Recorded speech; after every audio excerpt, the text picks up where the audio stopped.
हैदराबाद के सामने चेन्नई आई, दोनों टीमों की होगी जबरदस्त लड़ाई।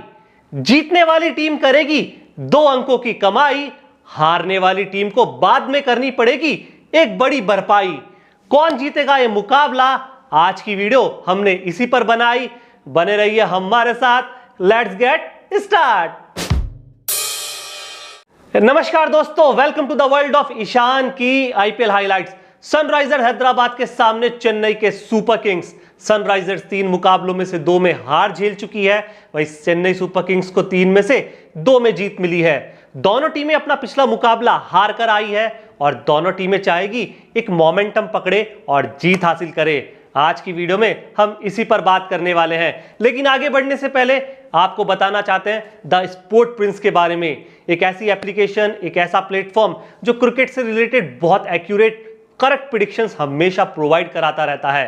टेलीग्राम का चैनल, जिसका डिस्क्रिप्शन में हमने लिंक दिया है, आप उनका चैनल ज्वाइन कीजिए, देखिए और रोज मैच की बहुत अच्छी अपडेट्स, मैच के अच्छे प्रेडिक्शंस यहां से ले सकते हैं। मैच कौन जीतेगा ये टेलीग्राम पर बताते हैं, सेशन किसके पास होगा ये टेलीग्राम पर बताते हैं, टॉस कौन जीतेगा इसका रिजल्ट भी ये टेलीग्राम पर पहले ही दे देते हैं। फटाफट से ज्वाइन कीजिए the sports print Telegram channel, जिसका लिंक हमने डिस्क्रिप्शन में दिया है। हैदराबाद और चेन्नई के बीच अब तक 19 आईपीएल के मुकाबले हुए, लेकिन पलड़ा भारी चेन्नई का नजर आता है, क्योंकि 19 मुकाबलों में से 14 बार चेन्नई ने हैदराबाद को हराया। आखिरी 5 मुकाबले जहां भी चेन्नई का दबदबा आप देख सकते हैं। आंकड़ों पर नजर डालिए, 5 मुकाबलों में से 4 बार चेन्नई ने हैदराबाद को मात दी है। दोनों टीमें अपना पिछला मुकाबला हार कर आई और 2024 का सीजन दोनों टीमों ने 3-3 मुकाबले खेले, लेकिन चेन्नई के खाते में 2 जीत और सिर्फ 1 मुकाबला हैदराबाद ने जीता है। मुकाबला खेला जाएगा राजीव गांधी इंटरनेशनल के खेल मैदान पर, जहां पर पिच दोनों टीमों को स्लो मिलने वाली है। एक्सपर्ट की राय है, अगर स्पिन कॉम्बिनेशन अच्छा है, तेज गेंदबाजों के पास बेहतरीन वैरायटी है, तो टॉस जीतकर आप पहले बल्लेबाजी करने का फैसला करें, बोर्ड पर ठीक ठाक स्कोर लगा दें और गेंदबाजी उस स्कोर को आसानी से डिफेंड कर सकती है। वैसे आंकड़े इस तरह की कहानी कह नहीं रहे। अब तक 72 मुकाबले हुए, ज्यादातर बाद में बल्लेबाजी करने वाली टीम ने बाजी मारी, तो मुकाबला बहुत इंटरेस्टिंग होने की ये उम्मीद हम कर सकते हैं। चेन्नई और हैदराबाद इस मैदान पर 4 बार आमने सामने हो चुके हैं। दोनों टीमों ने एक दूसरे को 2-2 बार मात दी है, लेकिन दोनों टीमों की कमजोरियां और मजबूत पक्ष, जहां पे चेन्नई सुपर किंग्स और इनकी सबसे बड़ी स्ट्रेंथ इनका टॉप ऑर्डर डिपार्टमेंट, जहां पे ऋतुराज गायकवाड़, सचिन रविंद्र और आएंगे अजिंक्य रहाणे। तीनों के पास कमाल का फॉर्म है, रन बनाने की कला है, लेकिन थोड़ी सी प्रॉब्लम है कि अभी तक बड़ी पारियां तीनों के बल्ले से देखने को मिली नहीं, लेकिन पोटेंशियल बहुत बड़ा है और टॉप ऑर्डर में सबसे मजबूत ये लग भी रहे हैं। सबसे बड़ी बात चेन्नई की यह भी है कि बल्लेबाजी में गहराई है। नंबर 8 तक बैटिंग करने वाले खिलाड़ी इस टीम के पास है। पावर हिटर है, हार्ड हिटर है, फिनिशर भूमिका निभाने वाले प्लेयर्स यहां पे नजर आएंगे। सबसे अच्छी बात है कि सभी का स्ट्राइक रेट 125-30 और अंतिम ओवरों में तो 200 तक पहुंच जाता है। पिछले मुकाबले में तो एमएसडी ने इस तरह की बल्लेबाजी करके भी दी, लेकिन थोड़ी सी चिंताएं हैं जो तेज गेंदबाजी डिपार्टमेंट को लेकर चेन्नई मुश्किल में पड़ सकती है, क्योंकि यहाँ पे एक्सपेंसिव तेज गेंदबाजी हमें देखने को मिली। विकेट ले रहे हैं, लेकिन गेंदबाज बहुत ज्यादा रन पिटा रहे हैं, इकोनॉमिकल साबित नहीं हो रहे। दीपक चार शुरुआत में ही अपने 3 ओवर करके निकल लेते हैं। तुषार देशपांडे को जब अंतिम ओवरों की जिम्मेदारी दी जाती है तो इनकी इकोनॉमी 11-12 और कई बार 13 तक पहुंच जाती है। मुस्तफिजुर रहमान अभी इस मुकाबले में अवेलेबल नहीं है। प्रॉब्लम चेन्नई की गेंदबाजी में और बढ़ गई है, क्योंकि चेन्नई के लीडिंग विकेट टेकर में ये नंबर 1 पायदान पर थे। इस मुकाबले में मुझे लगता है शार्दुल ठाकुर खेल सकते हैं, लेकिन गेंदबाजी के ऑप्शन अवेलेबल तो हैं। प्रॉब्लम सबसे बड़ी यही है कि गेंदबाजी डिपार्टमेंट से उतने अच्छे रिजल्ट्स मिल नहीं रहे चेन्नई सुपर किंग्स को।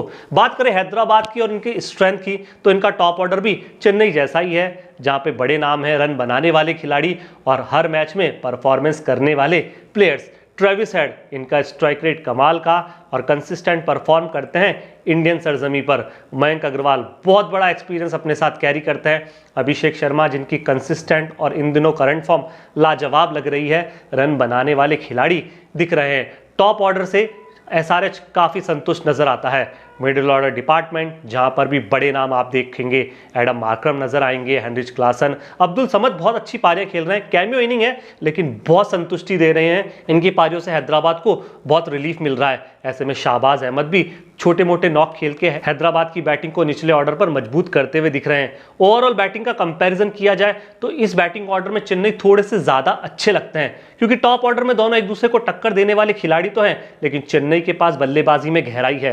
हैदराबाद के पास इतनी गहराई नजर नहीं आती। चेन्नई के पास 3 से 4 हार्ड हिटर बैट्समैन है, लेकिन हैदराबाद के पास सिर्फ 2 ही ऐसे खिलाड़ी हैं, मार्करम और हेनरिच क्लासन। इसके अलावा कोई ऐसा बल्लेबाज नहीं है जो तेजी से रन बनाने के लिए जाना जाए। लेकिन बात करते हैं प्लेइंग 11 की, जिसमें सनराइजर्स हैदराबाद ट्रेविस हेड दिखेंगे, इनके साथ मयंक अग्रवाल नजर आएंगे। दोनों बहुत बड़े खिलाड़ी हैं। अग्रवाल के पास एक्सपीरियंस है, ट्रेविस हेड कंसिस्टेंट और तेज रन बनाने के लिए जाने जाते हैं। पावर प्ले में इनसे उम्मीद होगी कि मुंबई वाली झलक यहां पे दिखाए। नंबर 3 पर अभिषेक शर्मा को देख रहा हूं, फिर एडम मार्करम को देख रहा हूं। हेनरिच क्लासन बल्लेबाजी संभालेंगे। फिर थोड़ी सी बल्लेबाजी कमजोर नजर आती है, क्योंकि अब्दुल समद आएंगे। कैमियो पारियां खेलते हैं, ज्यादा मौका इन्हें मिलता नहीं, तो गलती अब्दुल समद की नहीं, लेकिन बहुत बड़ी प्रॉब्लम यहां पर आती है कि हेनरिच क्लासन के पास बल्लेबाजी में भरोसा थोड़ा कम नजर आता है। वॉशिंगटन सुंदर मुझे यहाँ पे दिखते हैं, शाहबाज अहमद मुझे नजर आते हैं, पैट कमिंस दिख रहे हैं, भुवनेश्वर कुमार और मयंक मार्कंडे आप प्लेइंग 11 में देखेंगे। इंपैक्ट प्लेयर के रूप में मुझे लगता है जयदेव उनादकट यहाँ पर खेलते हुए दिख सकते हैं। चेन्नई सुपर किंग्स की playing 11 Ruturaj Gaikwad, Rachin Ravindra, Ajinkya Rahane. Top order solid run बनाने वाला और पावर प्ले में तो लगभग 8 की इकोनॉमी और एवरेज से ये रन बनाते हैं। फिर आता नाम शिवम दुबे का। मिडिल ऑर्डर के बहुत अच्छे बल्लेबाज है, स्पिन को बहुत तगड़ा खेलना जानते हैं, और ऐसे में हैदराबाद की पिच जहां पर अगर स्पिनर्स इनके सामने आए, कॉन्टेस्ट देखने लायक होगा। समीर रिजवी बहुत अच्छे ये भी है, प्रोमिनेंट खिलाड़ी हैं। धोनी लगातार इन्हें मौके दे रहे हैं, मैनेजमेंट लगातार भरोसा दिखा रही है। मिडिल ऑर्डर और फिनिशर में कितना अच्छा आगे परफॉर्मेंस कर पाएंगे, बहुत कुछ डिपेंड आगे आने वाले मैचेस पर करेगा। डायली मिशेल एक बहुत बड़ा नाम आप मिडिल ऑर्डर में देखेंगे। फिर फिनिशर की भूमिका में रविंद्र जडेजा और MS धोनी। यानी आप पूरे बल्लेबाजी क्रम को देखें तो MS धोनी तक बल्लेबाजी करने वाले खिलाड़ी, यानी बहुत बड़ी गहराई चेन्नई की बैटिंग ऑर्डर में देखेंगे। दीपक चहार नजर आएंगे, महेश तीक्षाना, तुषार देशपांडे। इंपैक्ट प्लेयर के रूप में मुझे लगता है मतीशा पथिरानो को चेन्नई खिला सकती है। अब बात करते हैं प्रेडिक्शन की। इस मुकाबले की हमारी पहली प्रेडिक्शन है ऋतुराज गायकवाड़ और रचिन रविंद्र मिलकर 50 से ज्यादा रन बनाएंगे।